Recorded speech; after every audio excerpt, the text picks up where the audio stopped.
Welcome to our channel. Today we how to log into Bitstamp fast access step by step clearly. To begin, open your preferred web browser. In the address bar, type in bitstamp.net and press enter. Wait for the Bitstamp homepage to load completely. Locate the login button at the top right corner of the page. Click on the login button to proceed. You will be directed to the login screen. Enter your registered email address in the first field. Next, input your password in the second field. Ensure that you have entered both fields correctly. If you are using a personal device, consider checking the Remember Me option. After confirming your information, click on the login button again.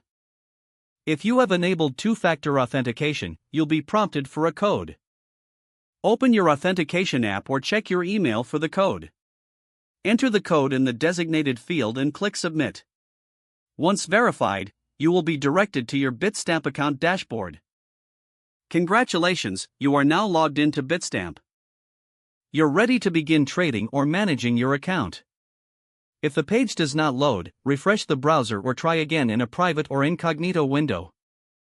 Make sure you are using the correct email address, then retype it carefully to avoid small typos.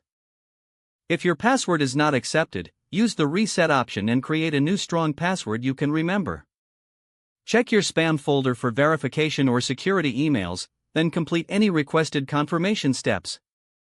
Enable two-factor authentication if available to improve account security and reduce unauthorized access risk.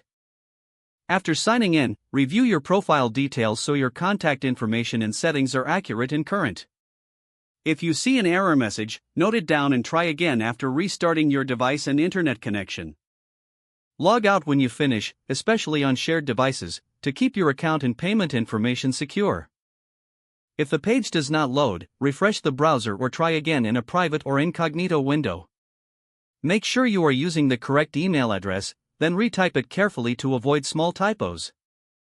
If your password is not accepted, use the reset option and create a new strong password you can remember. Check your spam folder for verification or security emails, then complete any requested confirmation steps. Don't forget to like this video and subscribe to our channel for more step-by-step tech guides.